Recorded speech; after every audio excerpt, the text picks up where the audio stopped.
Welcome to my channel. आज के इस वीडियो में मैं जो टॉपिक पढ़ाने जा रहा हूँ वो है गोल्जी बॉडीज़। गोल्जी बॉडीज़ क्या चीज़ है, ठीक है। गोल्जी बॉडीज़ टॉपिक ये साइटोलॉजी से है। गोल्जी बॉडीज़ ये डबल मेम्ब्रेन बॉडी स्ट्रक्चर है, मतलब इसके इर्द गिर्द मेम्ब्रेन लिपटा हुआ होता है। तो याद रखिए, मेम्ब्रेन बॉर्डेड बॉडीज सिर्फ यूकैरियोटिक सेल में मौजूद होते हैं, जबकि प्रोकैरियोटिक सेल में ये मौजूद नहीं होते।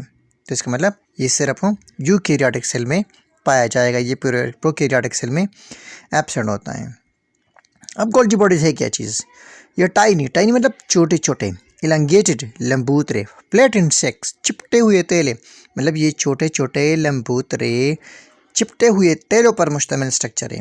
और यहाँ पे ये जो चिपटे हुए तेले हैं, ये जो सिस्टर्नी है, ये स्टैक फॉर्म में होते हैं। स्टैक फॉर्म मीन एक के ऊपर दूसरा, दूसरे के ऊपर तीसरा, फिर चौथा। जिस तरह आप लोगों ने आटे की शॉप में आटे की बोरियाँ देखी होगी एक दूसरे के ऊपर, बिल्कुल उसी तरह ये भी एक दूसरे के ऊपर पड़े होते हैं, ठीक है। अब ये जो गोल्जी बॉडीज़ है ये मेनली 3 चीज़ों पर मुश्तमिल होता है: सिस्टर्नी, ट्यूब्यूल्स और वेसिकल्स। तो सिस्टर्नी, ट्यूब्यूल्स और वेसिकल कंबाइन होके गोल्जी बॉडीज़ बनाते हैं, ठीक है। इसका अगर हम डायग्राम देखें तो डायग्राम से थोड़ा आसानी से समझ आ जाएगी, ठीक है। ये डायग्राम है, ठीक है। डायग्राम में देखो, ये आप लोगों को कुछ सेक्स नज़र आएंगे, कुछ तेले नज़र आएंगे, जिसको हम सिस्टर्नी कहते हैं, ठीक है। इस तरह इस सिस्टर्नी के साथ आपको छोटे छोटे राउंड बॉडीज़ भी नज़र आएंगे। इन छोटे छोटे राउंड बॉडीज़ को हम कहते हैं वेसिकल, ठीक है। डिटेल के साथ आगे पढ़ेंगे। गोल्जी बॉडीज़ को first time Italian biologist Camillo Golgi ने डिस्कवर किया था, ठीक है। केमिकली ये जो गोल्जी बॉडीज़ होते हैं ये प्रोटीन, लिपिड्स और डीएनए, आरएनए पर मुश्तमिल होते हैं। लेकिन याद रखें, यहाँ पे डीएनए और आरएनए बहुत ज़्यादा कम अमाउंट में मौजूद होती है, ठीक है। अब चलते हैं डिटेल स्ट्रक्चर की तरफ कि गोल्जी बॉडीज़ का स्ट्रक्चर किस तरह है, ठीक है। तो स्ट्रक्चर भी हमें तब समझ आ जाएगा जब हम डायग्राम को देखेंगे, ठीक है।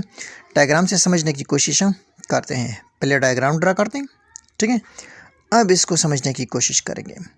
तो स्ट्रक्चरली जो गोल्जी बॉडीज़ है ये छोटे छोटे यूनिट पर मुश्तमिल होता है, जिसको हम कहते हैं डेक्टायोसोम, ठीक है।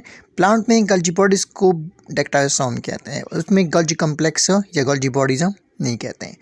डेक्टायोसोम खुद 3 चीज़ों पर मुश्तमिल होता है। नंबर 1 सिस्टर्नी, ये जो आपको रेड कलर के सेक्स नज़र आते हैं, ये रेड कलर के सेक जो एक दूसरे के ऊपर पड़े, ये हमारे पास है सिस्टर्नी। दूसरा यूनिट गोल्जी डेक्टायोसोम का दूसरा पार्ट ये ट्यूब्यूल है। यहाँ पे ये डायग्राम में देखो, ये जो छोटे छोटे रेड कलर के ट्यूब्स नज़र आ रहे, ये वाले, ये हमारे पास क्या हैं? ये ट्यूब्यूल्स हैं। अब डेक्टायोसोम का तीसरा पार्ट, इसमें वेसिकल्स भी होते हैं। वेसिकल क्या है? छोटे छोटे राउंड बॉडीज़। यहाँ पे देखो, ये ग्रीन कलर के जो छोटे छोटे राउंड बॉडीज़ नज़र आ रहे हैं, ये हमारे पास है वेसिकल, ठीक है। अब डिटेल स्ट्रक्चर की तरफ चलते हैं।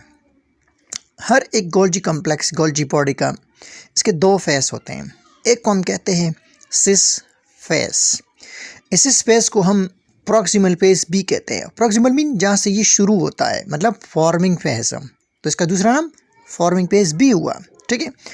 अब ये जो फॉर्मिंग फेस है ये किस तरफ होगा? फॉर्मिंग फेस ये होगा toward nucleus, close to nucleus. ये न्यूक्लियस की तरफ होगा, ये न्यूक्लियस के करीब होगा। क्यों? क्योंकि वहाँ से इसकी सिंथेसाइजेशन शुरू हो जाती है, वहाँ पे इसकी फॉर्मेशन शुरू हो जाती है, ठीक है। एंडोप्लाज्मिक रेटिकुलम से वेसिकल और ट्यूब्यूल्स डिटैच हो जाते हैं। ये जो रेड कलर के छोटे छोटे 2 ट्यूब्स नज़र आ रहे हैं और जो ग्रीन कलर के बाल लाइक स्ट्रक्चर नज़र आ रहे हैं, ये वेसिकल हैं, ठीक है। ये ट्यूब्यूल्स है हमारे पास। ये जो रेड कलर के ऊपर ये प्लस निशान से ऊपर देखो और नीचे देखो, ये हमारे पास ट्यूब्यूल्स हैं। इस तरह ये जो ग्रीन कलर के 3 नज़र आ रहे वेसिकल्स के ऊपर, ये हमारे पास है वेसिकल, ठीक है। तो ये ट्यूब्यूल्स और वेसिकल ये कंबाइन होके क्या बनाते हैं? ये कंबाइन होके फॉर्मिंग फेस बनाते हैं, ठीक है। और ये वेसिकल और ट्यूब्यूल्स कंबाइन होके प्लेट एंड सेक्स यानी सिस्टर्नी भी बनाते हैं, ठीक है। तो जब ये वेसिकल और ट्यूब्यूल्स फ्यूज़ होते हैं तो ये रफ्ता रफ्ता कंबाइन होके फॉर्मिंग फेस बनाते हैं। ये वाला स्ट्रक्चर जो मैंने सर्कल किया, ये हमारे पास फॉर्मिंग फेस है, या इसको हम दूसरे अल्फाज में सिस फेस भी कहते हैं। ये ठीक है, ये वाला साइड क्या है, ये इसका फॉर्मिंग फेस है या सिस फेस है। ठीक है, अब चलते हैं ट्रांस फेस की तरफ। ट्रांस फेस जो है ये इसका अपोजिट है। ठीक है, ट्रांस फेस को हम डिस्टल फेस भी कहते हैं, इसको हम मैच्योरिंग फेस भी कहते हैं क्योंकि ये साइड मैच्योर होता है। ठीक है, और ये मैच्योर साइड ये आप लोग को अगर नज़र आ रहे तो बाहर वाला ये ब्लैक कलर का लेयर जो नज़र आए ये सेल मेम्ब्रेन है, तो ये सेल मेम्ब्रेन की तरफ होगा। सिस फेस न्यूक्लियर मेम्ब्रेन की तरफ था, जबकि ये किस तरफ है, ये सेल मेम्ब्रेन की तरफ है। ठीक है, अब ये जो ट्रांस फेस है ये वेजिकल को रिलीज़ करता है। किस चीज़ को, वेजिकल को। ये डायग्राम में आप लोगों को ये ग्रीन कलर के छोटे छोटे वेजिकल नज़र आ रहे हैं और इसके साथ ये एरो का निशान भी है, मतलब ये वेजिकल इसने रिलीज़ किए। इस वेजिकल के अंदर अपने छोटे छोटे मॉलिक्यूल्स यानी छोटे छोटे एंजाइम्स होते हैं या केमिकल होते हैं। ठीक है, ये वाला फेस जो मैंने एरो लगाया, ये वाला फेस क्या है, इसको हम कहते हैं ट्रांस फेस। तो एक सिस फेस था, दूसरा ट्रांस फेस है। इस ट्रांस फेस में आप लोग देखो ये वाला है जो छोटे ग्रीन कलर की नज़र आ रही है, ये हमारे पास के वेजिकल है, और ये वेजिकल इस ट्रांस फेस से रिलीज़ होके जुदा होके सेल मेम्ब्रेन के साथ फ्यूज़ हो जाते हैं। ठीक है, और सेल मेम्ब्रेन के साथ फ्यूज़ होके ये अपने कंटेंट को, अपने मटेरियल को आउटसाइड की तरफ रिलीज़ करते हैं। Now function of Golgi complex और गोल्जी बॉडीज़। गोल्जी बॉडीज़ ये बहुत कम्प्लेक्स ऑर्गेनिज्म है, तो ये बहुत कम्प्लेक्स काम करते हैं। सबसे पहला काम इसका स्टोरेज ऑफ सिक्रेटरी रिप्रोडक्ट।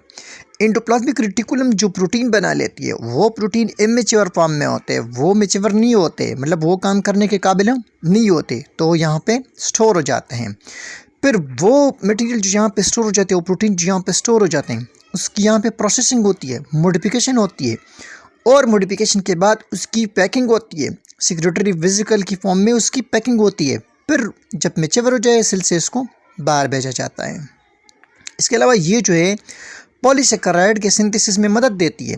अगर प्लांट में हम देखें तो प्लांट में सेलुलोज का फॉर्मेशन ये गोल्जी बॉडीज़ करता है, और वही सेलुलोज क्या करता है, सेल वॉल बनाता है। ठीक है, इस तरह अगर हम देखें तो सेल मेम्ब्रेन में जो ग्लाइकोलिपिड और ग्लाइकोप्रोटीन होते हैं उसकी सिंथेसिस भी जो है ये गोल्जी कॉम्प्लेक्स करती है।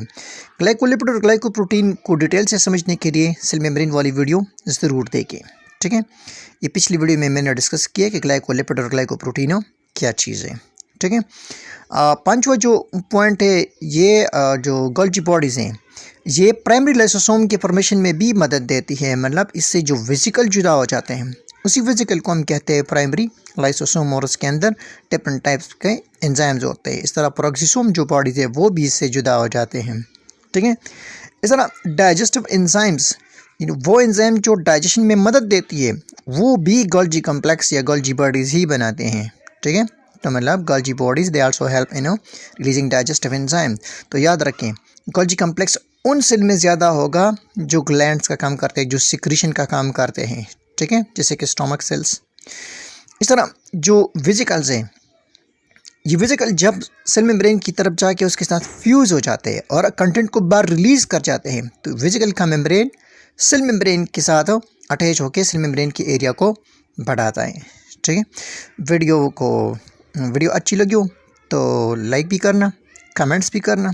ठीक है, और चैनल को सब्सक्राइब करना मत भूलिए। Thanks for watching this video. अल्लाह हाफिज़।